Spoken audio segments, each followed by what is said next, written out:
नमस्कार दोस्तों study online 24 में आपका स्वागत है। तो दोस्तों अगर अभी तक आपने चैनल को सब्सक्राइब नहीं किया है तो सब्सक्राइब कर लीजिए ताकि वीडियो का नोटिफिकेशन आपको मिलता रहेगा।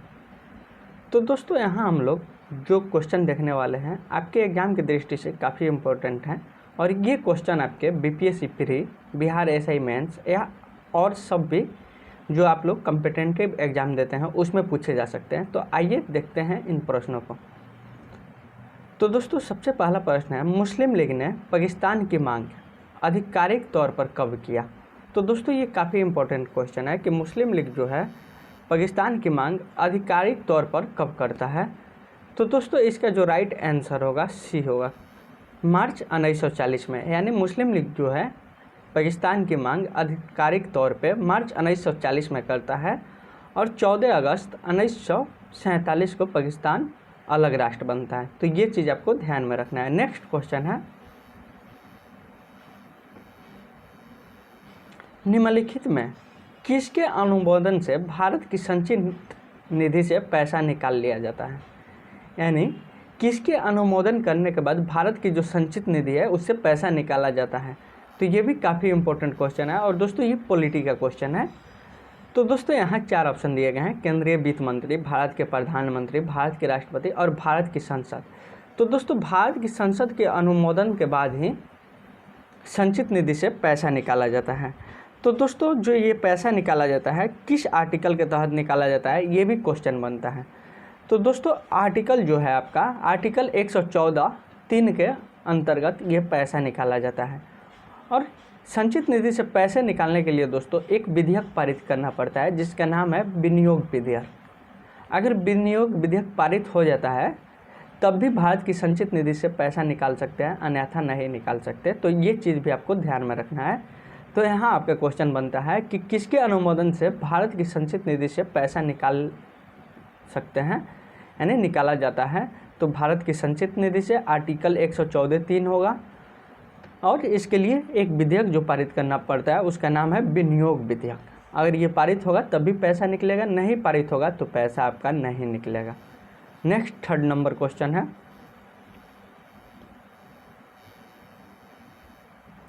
भारतीय संविधान में विधि की समक्ष क्षमता किस देश के संविधान से लिया गया है। तो दोस्तों ये काफ़ी इंपॉर्टेंट क्वेश्चन है कि भारतीय संविधान में विधि की समक्ष क्षमता का जो अधिकार लिया गया है किस संविधान से लिया गया है। तो ये काफ़ी इम्पोर्टेंट क्वेश्चन है कि भारतीय संविधान में ये जो क्षमता विधि के समक्ष क्षमता का अधिकार लिया गया है किससे लिया गया है। तो दोस्तों इसका राइट आंसर होगा इंग्लैंड के संविधान से। तो ये आपको ध्यान में रखना है। जबकि विधि द्वारा स्थापित प्रक्रिया जो है वो जापान के संविधान से लिया गया है। तो यहाँ एक क्वेश्चन से आपको 2 क्वेश्चन प्राप्त हुए कि भारतीय संविधान में विधि की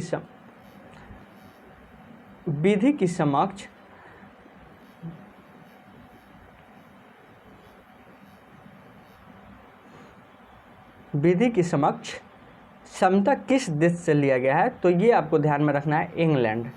कहाँ ध्यान में रखना है? इंग्लैंड। और विधि द्वारा स्थापित प्रक्रिया को आपको ध्यान में रखना है जापान। तो नेक्स्ट देखते हैं, निम्नलिखित में कौन भारतीय राष्ट्रीय कांग्रेस के अध्यक्ष कभी नहीं बने। तो ये दोस्तों काफ़ी इंपॉर्टेंट क्वेश्चन है कि निम्नलिखित में कौन से जो हमारे देश के महान नेता हैं जो भारतीय राष्ट्रीय कांग्रेस के अध्यक्ष कभी नहीं बने। तो यहाँ 4 ऑप्शन दिया गया है, गोपाल कृष्ण गोखले, सुभाष चंद्र बोस, बाल गंगाधर तिलक, बदरुद्दीन तैयबजी। तो दोस्तों इसका जो राइट आंसर होगा आपका क्या होगा? तिलक होगा। यानी बाल गंगाधर तिलक जो थे भारतीय राष्ट्रीय कांग्रेस के अध्यक्ष कभी नहीं बने। तो ये चीज़ आपको ध्यान में रखना है। और गोपाल कृष्ण गोखले जो थे दोस्तों महात्मा गांधी के राजनीतिक गुरु थे। तो ये भी आपको ध्यान में रखना है। तो निम्नलिखित में भारतीय राष्ट्रीय कांग्रेस के अध्यक्ष कभी नहीं बने तो बाल गंगाधर तिलक। और बदरुद्दीन तैयबजी जो थे दोस्तों पहले मुस्लिम थे जो भारतीय राष्ट्रीय कांग्रेस के अध्यक्ष बने। तो ये भी आपको ध्यान में रखना है कि बदरुद्दीन तैयबजी पहले मुस्लिम थे। नेक्स्ट क्वेश्चन देखते हैं, पूना समझौता किन 2 पक्षों के बीच हुआ। तो दोस्तों ये भी काफ़ी इंपॉर्टेंट क्वेश्चन है, इसको आप नोट डाउन भी कर सकते हैं। ऐसे क्वेश्चन आपके पीसीएस के एग्जाम में दिख सकते हैं कि पूना समझौता किन 2 पक्षों के बीच में हुआ। तो यहाँ ऑप्शन 4 दिए गए हैं, कांग्रेस मुस्लिम लीग, कांग्रेस और ब्रिटिश सरकार, दलित वर्ग और हिंदू नेताओं, दलित वर्ग और ब्रिटिश सरकार। तो दोस्तों इसका जो राइट आंसर होगा दलित वर्ग और हिंदू नेताओं के बीच हुआ था। तो पूना समझौता कब हुआ था दोस्तों? तो 1932 में हुआ था। दलित वर्ग का नेतृत्व दोस्तों BR अम्बेडकर कर रहे थे और हिंदू नेताओं में दोस्तों महत्वपूर्ण जो थे महात्मा गांधी थे। तो ये पूना समझौता जो हुआ दोस्तों महात्मा गांधी और अम्बेडकर के बीच हुआ। लेकिन दोस्तों पूना समझौते पे जो हस्ताक्षर हुए उसमें अम्बेडकर और मदन मोहन मालवीय का हस्ताक्षर है। तो इस चीज़ को भी आपको ध्यान में रखना है। तो यहाँ क्वेश्चन आपसे पूछा गया है कि पूना समझौता किन दो पक्षों के बीच हुआ? तो दलित वर्ग और हिंदू नेताओं। नेक्स्ट क्वेश्चन आपका है, भारतीय राष्ट्रीय कांग्रेस की पूर्ववर्ती संस्थाओं में सबसे पहली और प्रमुख संस्था कौन थी? तो दोस्तों ये भी काफ़ी इंपॉर्टेंट क्वेश्चन है आपके हिस्ट्री का कि भारतीय राष्ट्रीय कांग्रेस की पूर्ववर्ती संस्थाओं में सबसे पहले और प्रमुख संस्था कौन थी। यानी भारतीय राष्ट्रीय कांग्रेस का जो स्थापना 1885 में हुआ उसके पहले की प्रमुख संस्था कौन थी? तो दोस्तों उसका नाम क्या है? British India association. यानी इसका राइट आंसर सी होगा। तो आपको ध्यान में रखना है कि ब्रिटिश इंडिया एसोसिएशन जो थी कांग्रेस की पूर्ववर्ती संस्थाओं में सबसे पहली और प्रमुख संस्था थी। नेक्स्ट क्वेश्चन आपका है, एक बुक से रिलेटेड है। तो दोस्तों इसको भी हम लोग देखते हैं। किंगसुक नाग द्वारा लिखित नरेंद्र मोदी को समर्पित पुस्तक का नाम बताइए। तो ये काफ़ी इंपॉर्टेंट क्वेश्चन है कि किंगसुक नाग द्वारा लिखित समर्पित पुस्तक जो है नरेंद्र मोदी को समर्पित की गई है उसका नाम क्या है? तो उसका नाम है दोस्तों the NaMo story of political life. क्या नाम है? The NaMo story of political life. तो इसको आपको ध्यान में रखना है। नेक्स्ट अगला क्वेश्चन देखते हैं, और ये काफ़ी इंपॉर्टेंट क्वेश्चन है दोस्तों, तो इसको आप लोग नोट डाउन चाहें तो कर लें। भारत के साथ व्यापार करने का चार्टर महारानी एलिजाबेथ द्वारा कब दिया गया? तो दोस्तों भारत के साथ व्यापार करने का जो चार्टर था महारानी एलिजाबेथ द्वारा कब दिया गया? तो ये काफ़ी इम्पोर्टेंट है। तो दोस्तों ये जो चार्टर जो महारानी एलिजाबेथ द्वारा दिया गया 31 दिसंबर 1600 को दिया गया। तो ये चीज़ आपको ध्यान में रखना है कि भारत के साथ जो व्यापार करने का चार्टर महारानी एलिजाबेथ द्वारा कब दिया गया? तो 31 दिसंबर 1600 ईस्वी में। और दोस्तों ईस्ट इंडिया कंपनी की जो स्थापना होती है 1600 में होती है, लेकिन वहाँ से जो व्यापार करने के लिए चार्टर जो आता है महारानी का वो दोस्तों 1608 में आता है जहांगीर के दरबार में।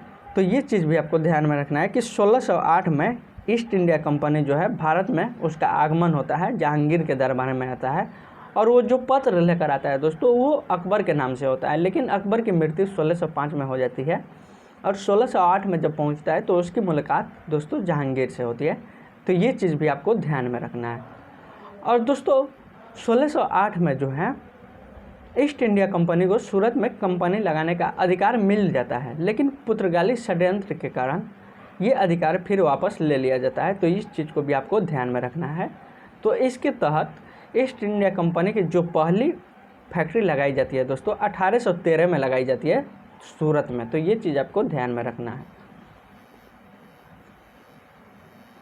नेक्स्ट क्वेश्चन और काफ़ी इम्पोर्टेंट क्वेश्चन है, व्यक्तिगत सत्याग्रह किस गवर्नर जनरल के काल में हुआ? तो दोस्तों व्यक्तिगत सत्याग्रह जो था लॉर्ड लिथगो के काल में हुआ। और व्यक्तिगत सत्याग्रह की शुरुआत किसके द्वारा की गई? तो दोस्तों महात्मा गांधी के द्वारा की गई। और प्रथम व्यक्तिगत सत्याग्रही कौन थे? तो दोस्तों विनोबा भावे थे, द्वितीय नेहरू जी थे और तृतीय जो थे ब्रह्मदत्त थे।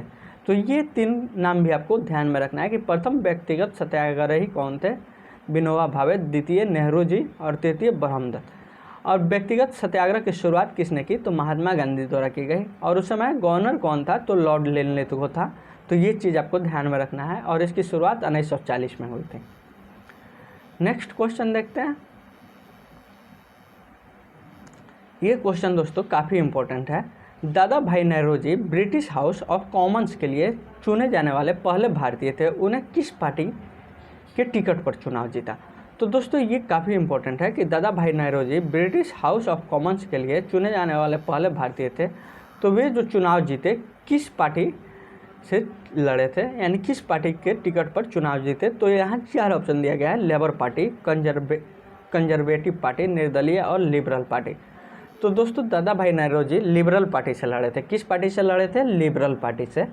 तो ये चीज़ आपको ध्यान में रखनी है। नेक्स्ट क्वेश्चन देखते हैं।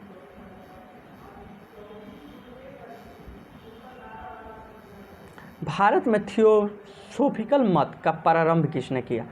तो दोस्तों ये क्वेश्चन काफ़ी इम्पोर्टेंट है और यहाँ थोड़ा आपको समझना पड़ेगा कि भारत में थियोसॉफिकल मत का प्रारंभ किसने किया। तो दोस्तों श्रीमती एनी बेसेंट ने किया।